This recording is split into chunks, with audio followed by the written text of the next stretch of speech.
दुनिया कहती है इंडिया बदबूदार है,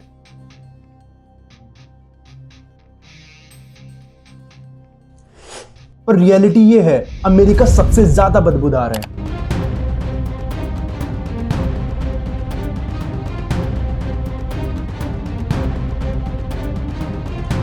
पर वेस्टर्न मीडिया अमेरिका की ये डार्क साइड छिपा देती है। वेस्टर्न मीडिया को इंडिया के स्लम्स दिखाने का बड़ा शौक है ना, लेकिन कभी उनसे पूछिए कि अमेरिका की स्किड रोड में जो हजारों लोग बिल्लियों की तरह सड़क पर शौच कर रहे हैं, क्या वो उनका अमेरिकन ड्रीम है?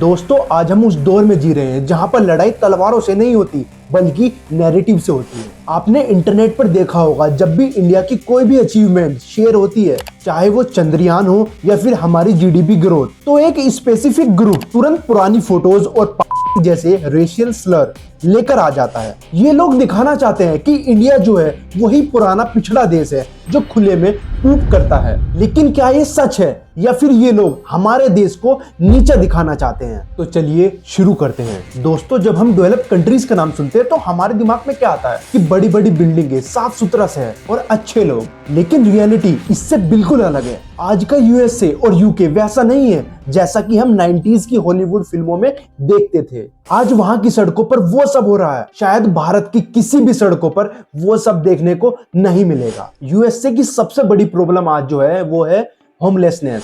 न्यूयॉर्क, लॉस एंजलिस और सैन फ्रांसिस्को जैसे बड़े शहरों में रेंट इतना हाई हो चुका है कि एक मिडिल क्लास आदमी के लिए भी घर लेना सपना बन गया है। और इसका नतीजा ये है कि लाखों लोग सड़कों पर टेंट लगाकर रह रहे हैं। अब एक बात सोचिए, जब इतने लोग सड़कों पर रह रहे हैं तो वो नेचर्स कॉल के लिए कहां पर जाएंगे?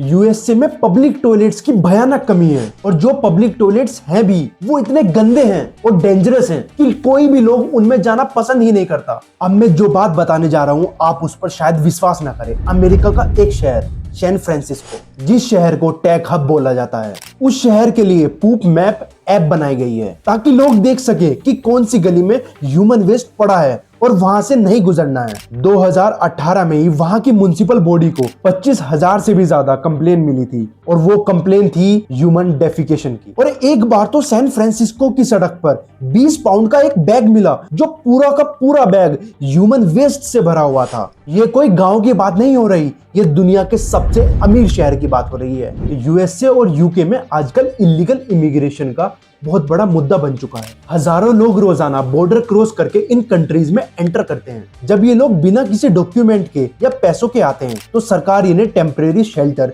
या होटल्स में रखती है। लेकिन जब वो शेल्टर फुल हो जाते हैं तो ये लोग सड़कों पर बस जाते हैं। इन लोगों के पास ना तो कोई हाइजीन की अवेयरनेस होती है और ना ही कोई फैसिलिटीज होती है। यूके के कई एरियाज में लोग कंप्लेन कर रहे हैं कि उनके घरों के बाहर और पार्क में ओपन डेफिकेशन की प्रॉब्लम बढ़ती जा रही है। वेस्टर्न मीडिया इसे सोशल क्राइसिस बोल रही है, और वही चीज अगर इंडिया में होती है तो यही वेस्टर्न मीडिया इंडिया वालों को बैकवर्ड बोलते हैं। यही लोग बोलते हैं कि Indians have no civic sense. तो ये डबल स्टैंडर्ड नहीं तो और क्या है? अगर आपको लगता है कि इनका वेस्ट मैनेजमेंट सिस्टम सबसे अच्छा है तो आप ये सुनिए।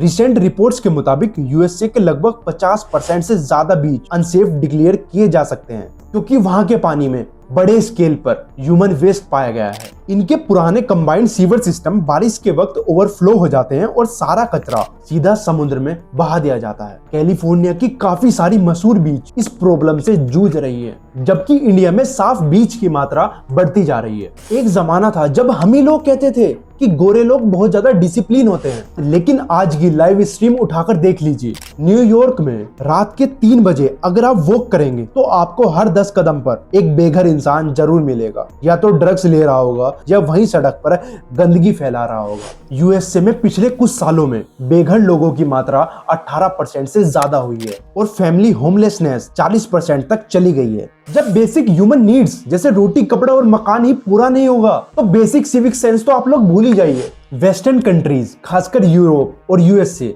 ये भूल जाती है कि हमारी हिस्ट्री क्या थी। क्या आपको पता है ईयर 1900 में न्यूयॉर्क और लंदन जैसे शहर हॉर्स पूप में दबे हुए थे। एक घोड़ा दिन में 50 ग्राम नहीं बल्कि किलो में पूप निकालता था। न्यूयॉर्क में रोजाना 2 मिलियन किलोग्राम घोड़े की पूप सड़कों पर रहती थी। लोग उसी में चलते थे, वहीं पर खाना बिकता था और वहीं से टाइफाइड जैसी बीमारियां फैलती थी। उन्होंने इससे कैसे छुटकारा पाया? सफाई से नहीं बल्कि कार और मोटरसाइकिल आने के बाद पाया। उनका सॉल्यूशन टेक्नोलॉजी थी, सिविक सेंस नहीं। और आज वही लोग इंडिया को टारगेट करते हैं, पर ये लोग ये भूल जाते हैं कि उनके शहरों की हालत बद से बदतर होती आ रही है। अब हम इंडिया की बात करते हैं। हमें सच्चाई से नहीं भागना चाहिए। जब 1947 में हमारा देश आजाद हुआ था, जब अंग्रेज हमारे देश को छोड़कर चले गए थे, वे लोग हमारे देश से सोना लूट कर चले गए थे। वे लोग हमें एक ऐसा देश देकर गए थे जहां पर गरीबी ही थी, जहां पर कोई भी इंफ्रास्ट्रक्चर नहीं था। उस वक्त साफ सफाई कोई प्रायोरिटी नहीं थी।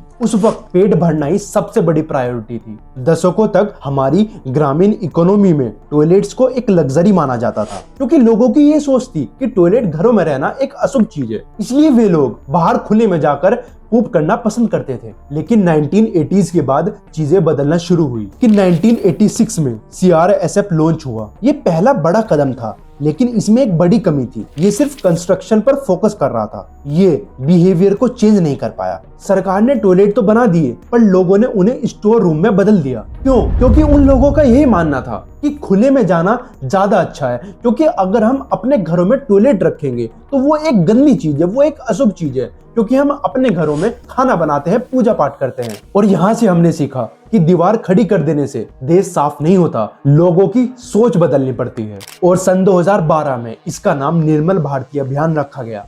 लेकिन असली रिवॉल्यूशन आना अभी बाकी था, जब 2014 में हमारे प्राइम मिनिस्टर नरेंद्र मोदी जी ने लाल किले से अनाउंस किया था स्वच्छ भारत अभियान। तो दुनिया उन पर हंस रही थी। इंटरनेशनल मीडिया कह रही थी कि एक पीएम टॉयलेट के बारे में बात कर रहा है, लेकिन वही तो एक मास्टर स्ट्रोक था। डाटा देखिए, 2014 में इंडिया का सैनिटेशन कवरेज सिर्फ 38% था। इसका मतलब आधे से ज्यादा देश के पास टॉयलेट ही नहीं थे। लेकिन 2018 तक ये नंबर 75% तक पहुंच गया और आज के समय में ये 93% से भी ऊपर हो चुका है। और पिछले 10 सालों में लगभग 11 करोड़ से भी ज्यादा टॉयलेट बनाए गए और ये ह्यूमन हिस्ट्री का सबसे बड़ा बदलाव था। और आज के समय में जो 68 करोड़ लोग जो पहले खुले में शौच करते थे, वो आज टॉयलेट्स का यूज कर रहे हैं। तो दोस्तों, हमने देखा है कि इंडिया ने अपनी इमेज को कैसे बदला है और कैसे ये वेस्टर्न कंट्रीज उसी जंजाल में फंसती जा रही है। लेकिन सवाल ये है कि फिर भी हम ही लोगों को क्यों टारगेट बनाया जाता है? क्यों हमेशा धारावी की गलियां ही दिखाई जाती है और सैन फ्रांसिस्को की 10 सिटीज को छुपा दिया जाता है? और इसका जवाब छुपा है परसेप्शन में, नैरेटिव में, मैनेजमेंट में। वेस्टर्न मीडिया जैसे कि BBC, न्यूयॉर्क टाइम्स या फिर CNN अक्सर एक टर्म का यूज करते हैं जिसे कहते हैं पॉवर्टी। इसका मतलब सिर्फ इतना ही है कि इंडिया जैसे देश की गरीबी को दिखाना, उसकी गंदगी को दिखाना, ताकि उनके अपने देश के लोग ये महसूस कर सके कि चलो हम इन देश से तो बेहतर ही हैं। जब इंडिया ने 100% ओपन डेफिकेशन फ्री स्टेटस की तरफ कदम बढ़ाया, तो कई वेस्टर्न जर्नलिस्ट ने आर्टिकल लिखे थे कि इंडिया के लोग टॉयलेट यूज ही नहीं करना चाहते। हम लोगों को समझना चाहिए, ये सिर्फ सफाई की बात नहीं है, ये बात है सुप्रीमेसी की, क्योंकि ये लोग चाहते हैं कि हमारे से ऊपर कोई ना निकले। इन लोगों से और देश की तरक्की बर्दाश्त नहीं होती। अब मैं थोड़ा अपने देश के लोगों के बारे में भी बात करना चाहता हूँ। हम लोगों को दूसरों की तरफ उंगली उठाने का हक तभी है जब हम बिल्कुल सही हो। हमारे देश में टॉयलेट तो बन चुके हैं, पर हम ही लोगों को सिविक सेंस की जरा सी भी नॉलेज नहीं है। हम लोग आज भी ट्रेन से कचरा फेंकते हैं, ट्रेन में थूकते हैं, सड़कों पर भी पान खाकर थूकते हैं। पब्लिक टॉयलेट को बहुत बुरी तरह से यूज करते हैं। उसको ऐसे यूज नहीं करते हैं जैसे कि ये तुम्हारे घर का टॉयलेट है। अगर हम चाहते हैं कि लोग हम लोगों को ट्रोल ना करें, लोग हम लोगों की ऐसी छवि बाहर ना दिखाएं, तो हम लोगों को बदलना होगा। हम लोगों को साफ सफाई का ध्यान रखना पड़ेगा, क्योंकि ये जिम्मेदारी सिर्फ सरकार की नहीं है, ये जिम्मेदारी हम लोगों की है। पब्लिक प्रॉपर्टी को अपनी प्रॉपर्टी समझो। जैसे अपने घरों को साफ रखते हो, ऐसे ही पब्लिक प्रॉपर्टी को भी साफ रखो। तो आज का कंक्लूजन सिर्फ इतना ही है, ये दुनिया गोल है कि जो लोग हम पर हंसते थे, हम पर उंगलियां उठाते थे, आज वही देश इस तरह की परेशानी झेल रहे हैं। वेस्टर्न कंट्रीज को हमारा मजाक उड़ाने की बजाय हम ही लोगों से सीखना चाहिए कि कैसे इतनी घनी आबादी वाले देश ने ओपन डेफिकेशन केसेस बिल्कुल ना के बराबर कर दिए। तो दोस्तों, हमारे देश की तरक्की को देखकर और हमारे देश के माइंडसेट को देखकर ये लोग ऐसे ही चिढ़ते रहेंगे, तो आप लोगों को घबराना नहीं है। अगर ये लोग आपको ट्रोल करें या फिर आपको गालियां दें, तो आप फैक्ट पर बात करो, आप उनको डाटा दिखाओ, अपने देश का भी और उनके देश का भी, तो उनका मुंह अपने आप बंद हो जाएगा। तो बस आज के लिए सिर्फ इतना ही। अगर ये वीडियो आपको सच में पसंद आए तो वीडियो को लाइक जरूर करें और इस वीडियो को शेयर ज्यादा से ज्यादा करें।